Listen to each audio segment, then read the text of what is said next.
नमस्कार साथियों, स्वागत है आप सभी का हमारे Khurana study official YouTube channel पर। और साथियों, अब हम आपको मॉडल टेस्ट नंबर 3 के बारे में बताएंगे। शिक्षा मनोविज्ञान रीट लेवल 1 और रीट लेवल 2 के साथ साथ फर्स्ट ग्रेड और सेकंड ग्रेड में भी ये सब्जेक्ट बहुत ज़्यादा महत्वपूर्ण है। तो आप लोग जितना ज़्यादा क्यूज एक्सरसाइज करेंगे आपको उतना ही ज़्यादा बेनिफिट होगा। तो हमारा कल का जो सवाल है साथियों, उसके बारे में हम आपको बता देते हैं। जो हमने लास्ट वीडियो में आपसे पूछा था, तो पिछले सवाल का उत्तर आप लोग पहले प्रश्न को पढ़ेंगे कि किशोरों के भीतर दमित जो संवेग हैं उनको बाहर अभिव्यक्त करने की विधि क्या कहलाती है। तो इस प्रश्न का राइट आंसर आपको याद रखना है साथियों, सामवेगिक विरेचन। बिल्कुल, अगर आपको हूबहू टेस्ट के अंतर्गत जैसा आपको बताया गया है वैसा ही अगर एग्जाम में देखने को मिले तो आपको याद रखना है साथियों, किशोरों के भीतर जो दमित संवेग है उनको बाहर अभिव्यक्त करने की जो विधि है वो आपकी सामवेगिक विरेचन कहलाती है। तो आपको ऑप्शन बी बिल्कुल राइट याद रखना है अच्छे से। अगला क्वेश्चन, अब हम बढ़ते हैं हमारे सीरीज की तरफ। पहला प्रश्न आप लोग देखिएगा। स्व पहचान की कमी, स्व पहचान की कमी एरिक्सन के मनोसामाजिक विकास के सिद्धांत की किस अवस्था से जुड़ी हुई है। तो याद रखना आपको एरिक एरिक्सन साहब का जो सिद्धांत है, मैं आपको हर टेस्ट के बारे में बताता हूं कि सबसे ज़्यादा इम्पोर्टेंट टॉपिक माना जाता है एरिक एरिक्सन का, यहाँ पर बाल विकास से संबंधित। तो आपकी ये जो लिखी हुई है अवस्था स्व पहचान की कमी, ये जो मनोसामाजिक विकास सिद्धांत है उसकी किस अवस्था से जुड़ी हुई है। तो ये प्रश्न आपको याद रखना है अच्छे से। राइट आंसर होगा आपका ऑप्शन ए, पहचान बनाम भूमिका संभ्रांति। तो ये प्रश्न काफ़ी बार एग्जाम में रिपीट हुआ है साथियों। तो भाई दो एक शब्द और याद रखना है, भूमिका संभ्रांति शब्द का उपयोग भी मनोसामाजिक विकास सिद्धांत के अंतर्गत प्रयोग किया गया है। किसके द्वारा? एरिक एरिक्सन के द्वारा। ये प्रश्न भी आपको याद रखना है अच्छे से। अगले प्रश्न की तरफ बढ़ते हैं। प्रश्न संख्या 2, निम्न में से कौन सी किशोर अवस्था की विशेषता नहीं है। साथियों, आपसे पूछा गया है किशोर अवस्था की विशेषता नहीं है, निम्न में से कौन सी होगी। तो ये चीज़ आपको विशेषकर याद रखना है। तो ऑप्शन ए है आपकी भूमिका संभ्रांति, ऑप्शन बी है आपका सामवेगिक नियंत्रण, ऑप्शन सी है दिवास्वप्न और ऑप्शन डी है समायोजन की कमी। तो एक प्रश्न आपको ये याद रखना अच्छे से, किशोर अवस्था की विशेषता नहीं है, आपसे किशोर अवस्था से 101% प्रश्न पूछा जाएगा। तो इस प्रश्न को याद रखना अच्छे से, सामवेगिक नियंत्रण। संवेगों का नियंत्रण किशोर अवस्था के अंतर्गत नहीं होता, जबकि किसमें होता है? बाल्यावस्था के अंतर्गत होती है ये विशेषता। समझ में आ गया? अच्छे से याद रखेंगे कि सामवेगिक नियंत्रण की जो क्षमता होती है वो बाल्यावस्था के अंतर्गत होती है, न कि किशोर अवस्था के अंतर्गत। तो आपका ऑप्शन बी हो जाएगा राइट ऑप्शन कि किशोर अवस्था की विशेषता कौन सी नहीं है? सामवेगिक नियंत्रण नहीं है। बी ऑप्शन आपको याद रखना है। नेक्स्ट क्वेश्चन नंबर 3, ये देखो साथियों, कोहल वर्ग का जो नैतिक विकास है ये भी आपको वेरी वेरी इंपॉर्टेंट है। एक तो कोहल वर्ग का नैतिक विकास, दूसरा जीन पियाजे का नैतिक विकास, और तीसरा है आपका एरिक एरिक्सन साहब। यहाँ से आपको 3 प्रश्न जरूर देखने को मिलेंगे तीनों ही टॉपिक से। तो विशेषकर याद रखना है, प्रश्न क्या कह रहा है कि कोहल वर्ग के नैतिक विकास के सिद्धांत के अनुसार कौन सी उन्मुखता किशोर अवस्था से संबंधित नहीं है। ऑप्शन है आपके साधनात्मक उद्देश्य, दंड एवं आज्ञाकारिता, उत्तम लड़का अथवा लड़की, और ऑप्शन डी है सामाजिक अनुबंध। तो बताएंगे जरा फटाफट से ऑप्शन क्या होगा प्रश्न संख्या 3 में, कोहल वर्ग के नैतिक विकास के सिद्धांत के अनुसार कौन सी उन्मुखता किशोर अवस्था से संबंधित नहीं है। राइट आंसर याद रखेंगे आप लोग, सामाजिक अनुबंधन।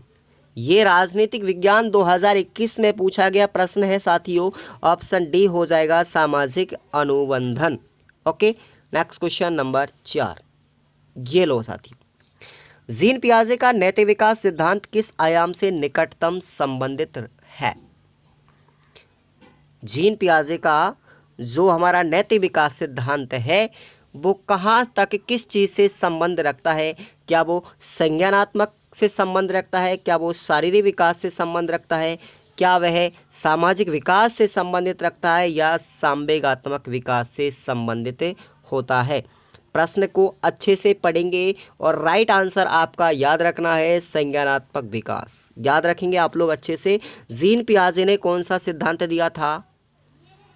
संज्ञानवादी थे वो, इसलिए उन्होंने संज्ञानात्मक नैतिक विकास सिद्धांत दिया था। और ये कब दिया था? 1932 में दिया था, ये भी याद रखना है। और इसमें कौन सी विधि का उपयोग किया गया था? साक्षात्कार विधि का उपयोग किया गया था। ये भी आपको याद रखना है। क्लियर? अच्छे से माइंड में अपने फिक्स कर लें। संज्ञानात्मक विकास सिद्धांत दिया था 1932 में दिया था और साक्षात्कार विधि का इन्होंने उपयोग किया था अपने नैतिक विकास सिद्धांत में। क्लियर? अगला क्वेश्चन नंबर 5।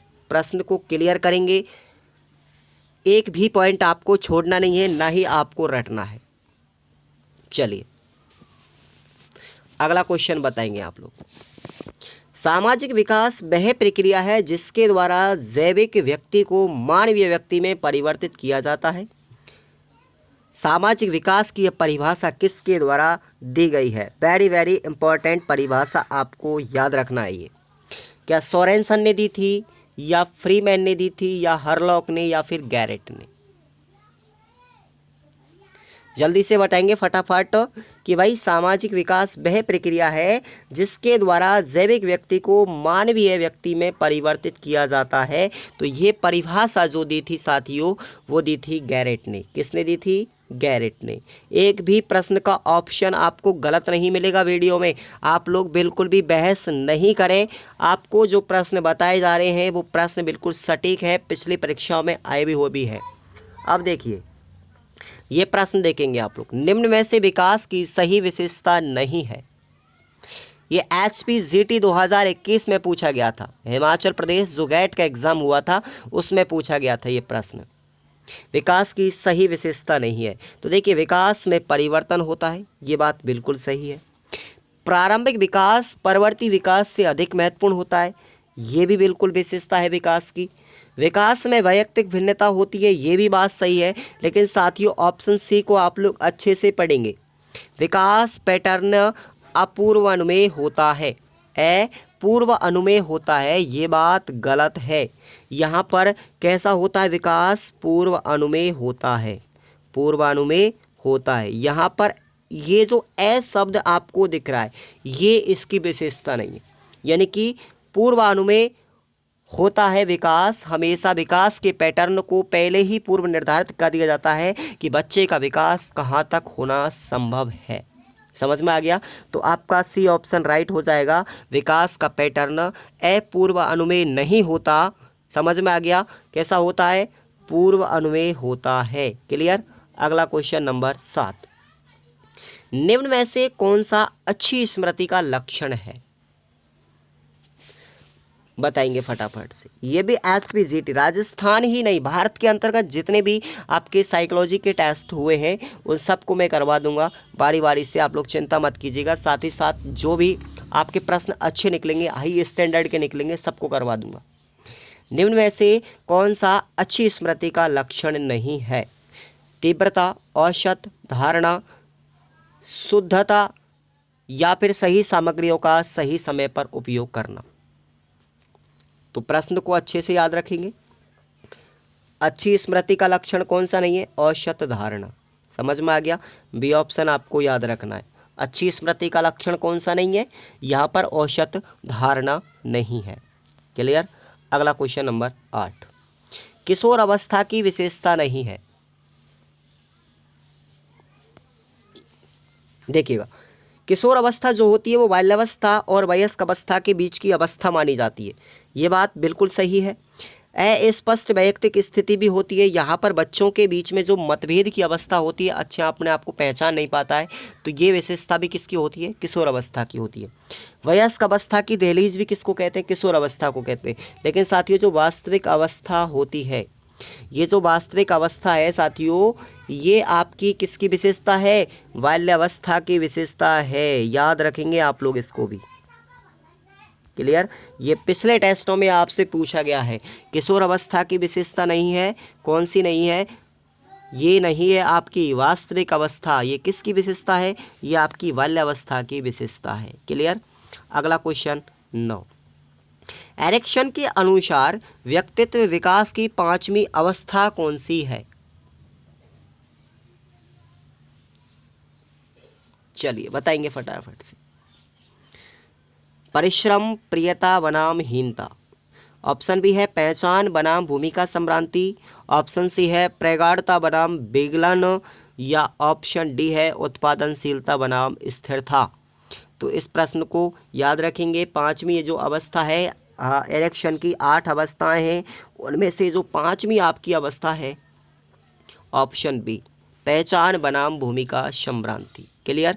ये कितनी होती है? 18 से लेकर के 5वीं अवस्था 12 से लेकर के 19 वर्ष के बीच में लगभग, ठीक है ना, 12 से 19 वर्ष के बीच में होती है। क्लियर। अगला क्वेश्चन, निम्न में से कौन सी किशोर अवस्था की विशेषता नहीं है? देखिए किशोर अवस्था वेरी वेरी इंपॉर्टेंट टॉपिक है, याद रख ले अच्छी तरीके से। संवेगात्मक स्थिरता, विरोधी मानसिक दशाएं, व्यवसाय की चिंता, या फिर नायक पूजा की भावना। देखो नायक पूजा की भावना ये भी किशोर की विशेषता है, व्यावसायिक चिंता ये भी विशेषता है, और विरोधी मानसिक दशाएं ये भी है। लेकिन साथियों जो सांवेगिक स्थिरता है, संवेगात्मक स्थिरता है, ये आपका ऑप्शन ए जो है किशोर अवस्था की विशेषता नहीं है। किसकी है? बाल्यावस्था की। किसकी है ये भी बाल्यावस्था की विशेषता है। सांवेगिक स्थिरता किस में पाई जाती है? बाल्यावस्था के अंतर्गत पाई जाती है, न कि किशोर अवस्था में। क्लियर। अगला क्वेश्चन 11, किस अवस्था में स्वतंत्रता व विद्रोह की भावना बलवान होती है? स्वतंत्रता और विद्रोह की भावना आपसे पूछा गया है, कौन सी अवस्था की बात की जा रही है यहाँ पर? याद रखेंगे आप लोग, किशोर अवस्था।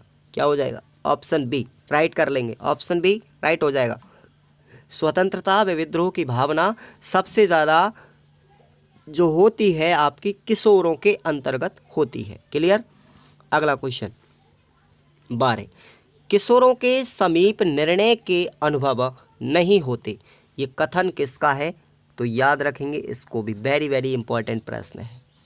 किशोरों के समीप निर्णय के अनुभव नहीं होते, ये कथन किसका है? साथियों जाने माने हमारे मनोवैज्ञानिक BF स्किनर का। क्या हो जाएगा राइट आंसर? BF Skinner. उन्होंने बताया कि किशोरों के समीप निर्णय के अनुभव नहीं होते, वो किसी भी चीज़ को निर्णय नहीं ले सकते क्योंकि उनके पास इतना अनुभव, उनका इतना एक्सपीरियंस नहीं होता है। ठीक है। अगला क्वेश्चन आपका 13, परिवार में ही बालक का सर्वप्रथम खाली स्थान होता है। देखिए आपको मैं सब तरीके के प्रश्न टेस्ट सीरीज के अंतर्गत दूंगा। जैसे प्रश्न आपके लेवल में है, बहुत हाई स्टैंडर्ड के प्रश्न आपको टेस्ट सीरीज के अंतर्गत मिलेंगे। आप लोग देखते जाइएगा, टेस्ट सीरीज का आनंद लीजिएगा, आपको पता चल जाएगा कि आपका लेवल कितना है। परिवार में ही बालक का सबसे पहले क्या होता है साथियों? सामाजिकरण होता है। क्या होता है? सामाजिकरण होता है। बालक की प्राथमिक एजेंसी कौन सी होती है? परिवार। कौन सी होती है प्राथमिक एजेंसी? प्राथमिक एजेंसी आपकी परिवार होती है। बालक की पहली पाठशाला कौन सी होती है? आपकी परिवार होती है। समझ में आ गया। अगला प्रश्न 14, संवेग चेतना की वह अवस्था है जिसमें रागात्मक तत्व की प्रधानता होती है, ये कथन किसका है? मैकडूगल, हरलॉक, JS रॉस या क्रो एंड क्रो? बताएंगे आप लोग किसने दिया था? संवेग चेतना की वह अवस्था है जिसमें रागात्मक तत्व की प्रधानता होती है। तो ये कथन आपको याद रखना है, JS रॉस ने दिया था। किसने दिया था? JS रॉस ने दिया था। ऐसे याद रख सकते, रॉस रागात्मक, रॉस रागात्मक किसने दिया था? JS रॉस ने रागात्मक तत्व की प्रधानता बताई थी किसमें? संवेग चेतना के अंतर्गत। क्लियर। ये प्रश्न आपको अच्छे से याद रखना है। क्वेश्चन संख्या अगला नेक्स्ट, किलपैट्रिक महोदय ने किस अवस्था को जीवन का सर्वाधिक कठिनतम काल माना है? बहुत बार एग्जाम में पूछा गया साथियों ये, किलपैट्रिक ने, ठीक है ना। तो याद रखेंगे आप लोग किशोर अवस्था। किशोर अवस्था को जीवन का सबसे कठिनतम काल माना है वो किलपैट्रिक साहब ने माना है, याद रखेंगे आप लोग इसको। क्लियर। अगला क्वेश्चन 17, संवेग व्यक्ति की उत्तेजित दशा है, ये कथन किसका है? देखिए ये प्रश्न मैंने पोल में डाला था, काफ़ी प्रश्न जो बच्चों ने इसका उत्तर दिया था, लगभग सबका 90% बच्चों का गलत उत्तर था, ये पोल में डाला था। तो मुझे पता लग रहा है इस चीज़ में भाई आपकी साइकोलॉजी कितनी वीक है जो हमारे चैनल से जुड़े हैं। तो प्रश्न को याद रखना, संवेग व्यक्ति की उत्तेजित अवस्था है, किसने दिया था ये कथन? वुडवर्थ ने दिया था। डी ऑप्शन याद रखेंगे। नेक्स्ट क्वेश्चन आपका 18, बहुत बार एग्जाम में पूछा गया, याद रखेंगे, वेरी वेरी इंपॉर्टेंट प्रश्न है। किशोर अवस्था की समाप्ति पर मांसपेशियों का भार शरीर के कुल भार का कितना प्रतिशत होता है? बताएंगे जल्दी से। 30%, 33%, 40% या 45%?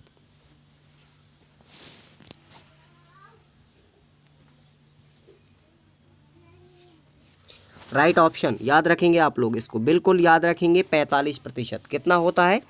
मांसपेशियों का जो भार होता है शरीर के कुल भार का 45% हो जाता है साथियों, जब किशोर अवस्था की समाप्ति हो जाती है तब। D option. नेक्स्ट क्वेश्चन आपका 19वां। लो भाई ये प्रश्न बताएंगे आप लोग, संज्ञान का अर्थ क्या है? अब चकराएंगे आप लोग, अब यहाँ पर बहुत बड़ा लोचा खाने वाले आप लोग, जल्दी से बताएं।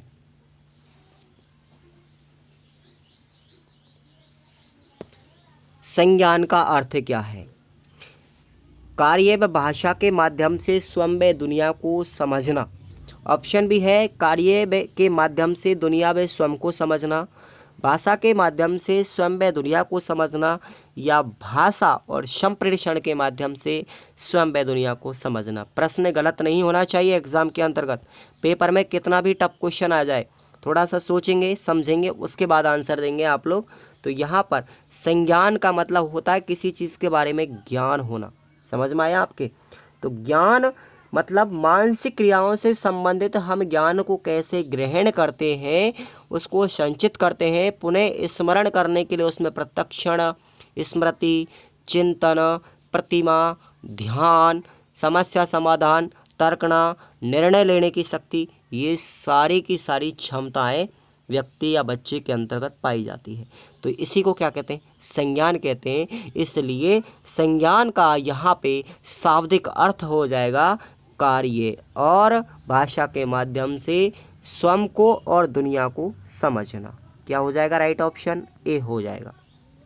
अच्छे से अपने माइंड में फिक्स कर लें कि संज्ञान का अर्थ होता है कार्य व भाषा के माध्यम से स्वयं को और दुनिया को समझना। क्लियर। अगला क्वेश्चन 20वां देखेंगे आप लोग, अस्मिता के विकास के लिए सबसे महत्वपूर्ण समय कौन सा है? एक शब्द है ये अस्मिता, इसको याद रख लें आप लोग। और ये अस्मिता जो शब्द है इसके विकास के लिए सबसे महत्वपूर्ण समय कौन सी अवस्था मानी जाती है?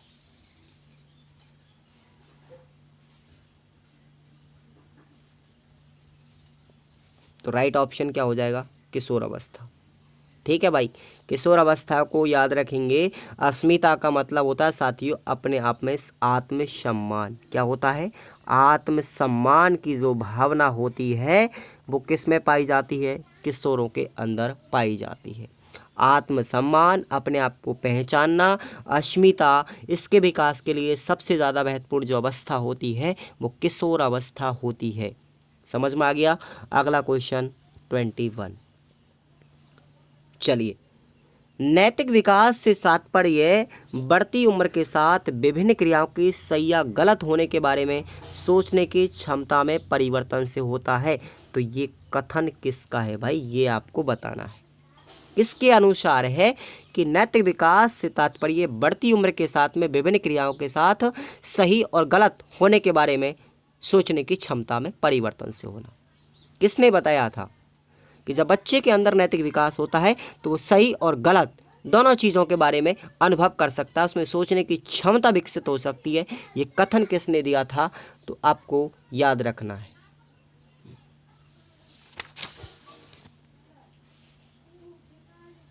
किसने दिया था? बैरोन ने दिया था। याद रखेंगे आप लोग। ऑप्शन क्या हो जाएगा? ए हो जाएगा। क्लियर। चलिए अगला क्वेश्चन संख्या 22। किशोरों में आक्रामकता, तनाव एवं तूफान की स्थिति या उनमें सामाजिक की स्थिति मूलतः उनकी सांस्कृतिक आदतों और मानकों पर निर्धारित होती है या आधारित होती है। निम्न में से कौन सा सिद्धांत इस मत का समर्थन करता है, बताएंगे आप लोग। प्रश्न थोड़े से अच्छे लेवल के हैं, थोड़ा सा धैर्य बना करके आप लोग रखेंगे, तब जाके सोच समझ के आप लोग इसका उत्तर देंगे। बताएंगे ये कथन किस सिद्धांत से संबंधित है। और एक चीज और आपको याद रखना है, प्रश्न क्लियर होना चाहिए अच्छे से। ये जो सिद्धांत है आपका, ये मानव शास्त्रीय सिद्धांत से संबंधित है। पहले तो आपको ये याद रखना है, लेकिन दिया किसने था ये भी आपको याद रखना है। रुथ वेंडिक्ट, किसने दिया था? रुथ वेंडिक्ट, एक तो ये याद रखना है। और दूसरे कौन थे? Margaret Mead. कौन थे? Margaret Mead. ये दो मनोवैज्ञानिक थे जिन्होंने इस सिद्धांत को दिया था, मानव शास्त्रीय सिद्धांत। ठीक है, उनका ये कथन है कि भाई किशोरों में आक्रामकता, तनाव एवं तूफान की स्थिति या उनमें सामाजिक की स्थिति मूलतः उनकी सांस्कृतिक आदतों और मानकों पर आधारित होती है। ये कहता है मानव शास्त्रीय सिद्धांत, जो रुथ वेंटिक्ट और मार्गरेट मीड के द्वारा दिया गया था। क्लियर। अगला क्वेश्चन 23। चलिए थोड़ा सा अच्छे से जवाब देना है। एक किशोर जिसने औपचारिक संक्रियात्मक विचार विकसित कर लिया है वह है, ऑप्शन ए पढ़ेंगे आप लोग, ये कूट देना है आपको अच्छे से। भविष्य के बारे में व्यवस्थित रूप में सोच सकता है। ऑप्शन बी है कि किसी भी दी गई परिस्थिति के लिए व्यवस्थित रूप से विभिन्न संभावनाएं उत्पन्न कर सकता है। ऑप्शन सी है उस दुनिया के बारे में सोचते हैं जो वास्तविक रूप में नहीं है और आगमनात्मक तर्क कर सकता है। तो ऑप्शन आप लोग देख लीजिए, केवल ABCD, केवल BCD, केवल AD या फिर ABCD चारों। कौन सा ऑप्शन आपको राइट लगता है?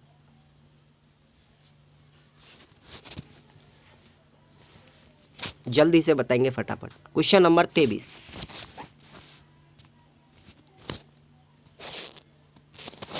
तो राइट ऑप्शन आपको करना है डी। चारों ही ऑप्शन बिल्कुल सही है, ठीक है ना, चारों ही ऑप्शन आपके सही है।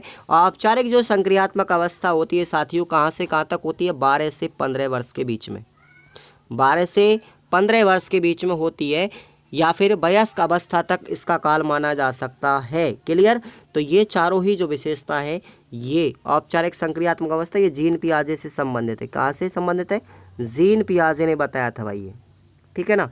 भविष्य के बारे में सोचना, दी गई परिस्थिति को बारे में व्यवस्थित रूप से संभावना उत्पन्न करना, उस दुनिया के बारे में सोचना जो वास्तविक रूप में नहीं है, और आगमनात्मक तर्क प्रस्तुत करना, ये सारी की सारी औपचारिक संक्रियात्मक विशेषताएं हैं किशोरों की। इसलिए ऑप्शन ABCD चारों ही सही है। तो आपका यहाँ पर 4 नंबर का ऑप्शन सही हो जाएगा। क्लियर। अगला क्वेश्चन 24। निम्नलिखित में से कौन सा छात्र अकादमिक उपलब्धि के लिए अपने साथियों की अपेक्षाओं के अनुरूप होने का प्रयास करेगा? एक छात्र जो कक्षा 1 में है, कक्षा 5 में है, कक्षा 8 में है, कक्षा 12 में, बताएंगे आप लोग। अकादमिक उपलब्धि की बात की जा रही है यहाँ पर।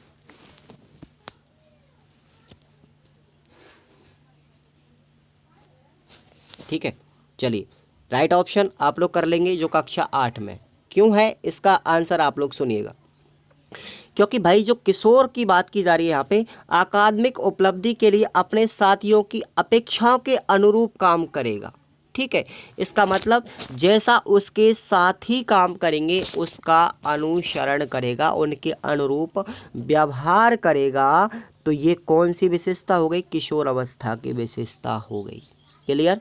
तो कक्षा 8 में पढ़ने वाला विद्यार्थी किशोर अवस्था के अंतर्गत आता है कि नहीं आता है? वो 13 से 19 वर्ष के बीच में आता है कि नहीं आता है? आप लोग अच्छे से समझ लें। क्लियर।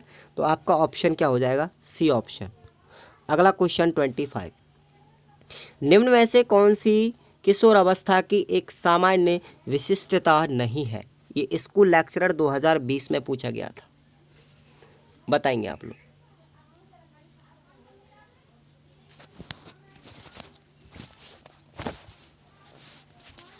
देखो क्लियर दिख रहा है आपको। किशोर जो होते हैं वो काल्पनिक दर्शन, काल्पनिक बातों के बारे में सोचते हैं। अपराजिता मतलब अपने आप को सर्वश्रेष्ठ योद्धा, मतलब वो किसी से नहीं हार सकते, ये भी विशेषता होती है, ऐसा सोचते हैं।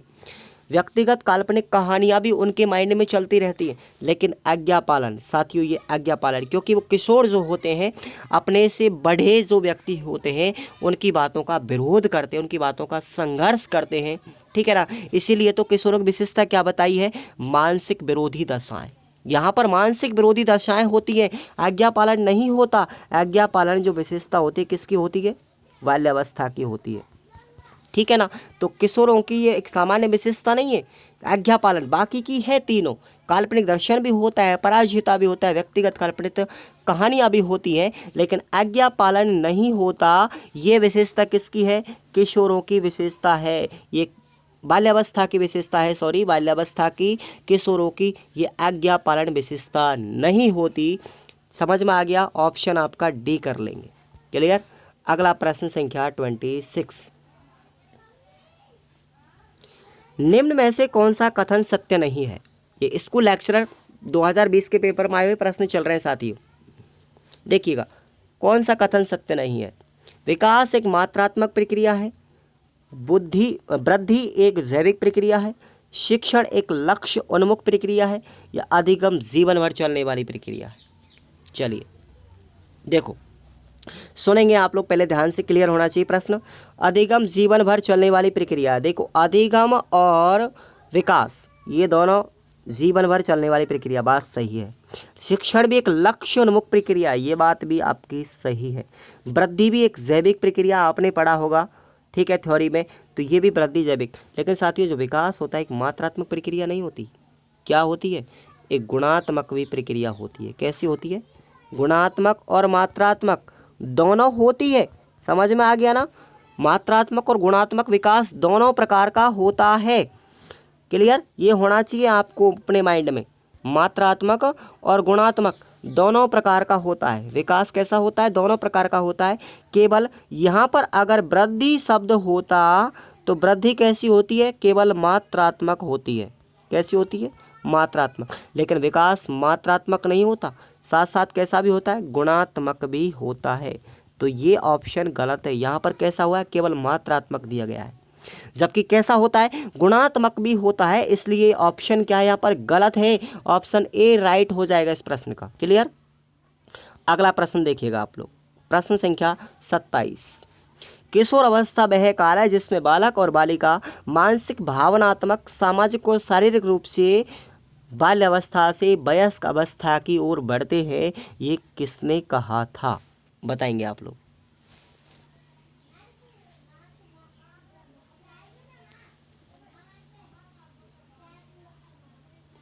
याद रखेंगे, ऑप्शन क्या हो जाएगा, डी जारसील्ड। देखो यहाँ पर जो परिभाषा है ना साथियों, ये तो थोड़ा सा आपको रटना पड़ेगा, बार बार एक्सरसाइज करना पड़ेगा।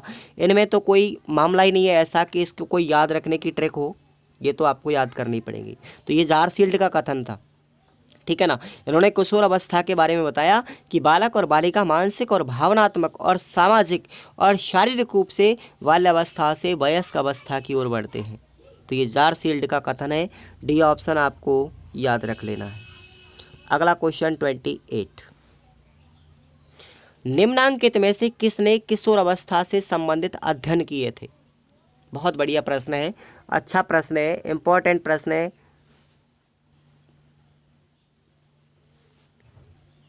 किशोर अवस्था से संबंधित जो भी अध्ययन किए थे सबसे ज़्यादा साथियों वो किए थे स्टैनले हॉल ने। किसने किए थे, स्टैनले हॉल ने, ठीक है। अगला क्वेश्चन 29, विकास के संबंध में कौन सा कथन गलत है, बताएंगे जल्दी से। बहुत सिंपल प्रश्न है, बहुत अच्छा प्रश्न है। विकास और वृद्धि से एक प्रश्न जरूर आपको मिलेगा एग्जाम में, जरूर 101%। देखिएगा, विकास सतत प्रक्रिया है, विकास सतत प्रक्रिया है, बिल्कुल सही बात है, आजीवन चलता रहता है। परिवर्तनों का गतिशील क्रम है, बिल्कुल। विकास जो होता है बीच बीच में परिवर्तित भी होता रहता है अवस्था के अनुसार। विकास जो होता है गर्भ अवस्था से प्रारंभ हो जाता है, बिल्कुल ये बात भी सही है। लेकिन साथियों ये परिपक्वता तक चलता है, बताओ क्या मैच कर रहा है आपको कहीं ऑप्शन ए और ऑप्शन डी? ऑप्शन ए और ऑप्शन डी। यहाँ पे तो कह रहा है विकास सतत प्रक्रिया है, यहाँ पर कह रहा है कि विकास परिपक्वता तक चलता है। तो बात कौन सी गलत हो गई? यहाँ पर ऑप्शन ए वाली हो गई। तो भाई विकास परिपक्वता तक नहीं चलता, वृद्धि परिपक्वता तक चलती है, वृद्धि परिपक्वता तक चलती है। लेकिन विकास कैसा होता है? विकास तो आजीवन चलता रहता है, कंटिन्यूअस चलता रहता है, पूरे जीवन भर चलता रहता है। तो आपका ऑप्शन क्या हो जाएगा? ए राइट हो जाएगा। ये गलत बात है उसकी कि विकास परिपक्वता तक चलता है, वृद्धि परिपक्वता तक चलती है। समझ में आ गया? लेकिन विकास तो आजीवन चलता रहता है। ऑप्शन क्या गलत है? ऑप्शन ए गलत है। ठीक है, अगला क्वेश्चन आप लोग लास्ट देखेंगे। चलिए, निम्न में से कौन सा कारक शारीरिक विकास को प्रभावित नहीं करता? शारीरिक विकास को प्रभावित करने वाला कारक कौन सा नहीं है? तो देखेंगे आप लोग, शारीरिक विकास में कमी होना या ना होना बिल्कुल प्रभावित करेगा। शारीरिक विकास की बात की जा रही है, यदि शारीरिक विकास कमज़ोर हो जाएगा तो हमारा शरीर प्रभावित होगा।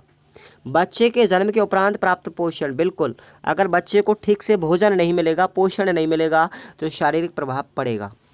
सामान्य और असामान्य प्रसव, यदि प्रसव के दौरान बच्चे को कोई भी त्रुटि होती है या किसी भी प्रकार की कमी रह जाती है तो बच्चे का दुबलापन, पतलापन, जो भी समस्या होंगी वो दिखाई देंगी। लेकिन याद रखें आप लोग, सकारात्मक और नकारात्मक पुनर्बलन ये विकास से संबंधित नहीं है, ये किससे संबंधित है? अधिगम से संबंधित है। समझ में आ गया अच्छी तरीके से, है ना? तो शारीरिक विकास को प्रभावित करने वाला कारक कौन सा नहीं है? सकारात्मक और नकारात्मक पुनर्बलन नहीं है, ये अधिगम को प्रभावित करने वाला कारक है। तो आपका ऑप्शन क्या हो जाएगा? बी राइट हो जाएगा। अब आपका एक अंतिम प्रश्न ये है कि आपको इसको कमेंट में जवाब देना है। इसका उत्तर आपको टेस्ट नंबर 4 में दिया जाएगा इसका उत्तर। तो आप लोग कमेंट में फटाफट से बताएंगे जल्दी से। निम्न में से कौन सा पियाजे के अनुसार नैतिक विकास का स्तर नहीं है? बताएंगे आप लोग। नैतिक अधिकार, नैतिक यथार्थवाद, नैतिक समानता और ऑप्शन डी है नैतिक सापेक्षता।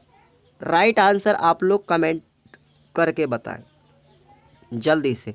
तो ये टेस्ट सीरीज़ आपको कैसी लगी साथियों, आप लोग कमेंट में ज़रूर करके बताएंगे। और आप लोग चैनल को सब्सक्राइब कर लें और प्रतिदिन आप लोग 9 बजे, देखो किसी कारणवश से नहीं होती है, मैं 2-3 दिन से थोड़ा सा सीरियसली चल रहा हूँ, फिजिकल प्रॉब्लम है, ठीक है ना, तो उस वजह से नहीं हो पाई थी, लेकिन अब रेगुलर कर दूंगा आप लोग 9 बजे। इसके साथ साथ आपको हिंदी और गणित की शिक्षण विधियाँ भी आपको पढ़ाई जाएंगी, ठीक है ना।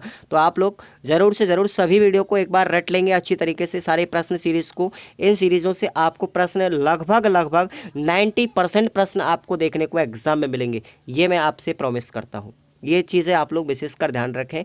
जितने भी आपकी बड़ी बड़ी कोचिंगें चल रही है ना वो साथियों, उन कोचिंगों से लिए गए प्रश्न ये सारे के सारे, आप लोग चिंता मत कीजिएगा, है ना। आपको कहीं भी टेस्ट सीरीज़ अदर जगह देने की ज़रूरत नहीं है, आप लोग यहाँ से टेस्ट सीरीज़ पढ़ेंगे ना तो आपको ये समझ लो 90% आपकी साइकोलॉजी शिक्षण विधियाँ कंप्लीट हो जाएंगी। तो इस प्रश्न का राइट आंसर आप लोग कमेंट में देंगे। मिलते हैं अगले टेस्ट नंबर 4 के साथ में, तब तक के लिए जय हिंद, वंदे मातरम। चैनल को सब्सक्राइब कर लें और सही समय पर आप लोग अपने समय का सदुपयोग करते हुए टेस्ट सीरीज़ का आनंद लें। अपने साथियों को भी शेयर जरूर करते रहें। धन्यवाद।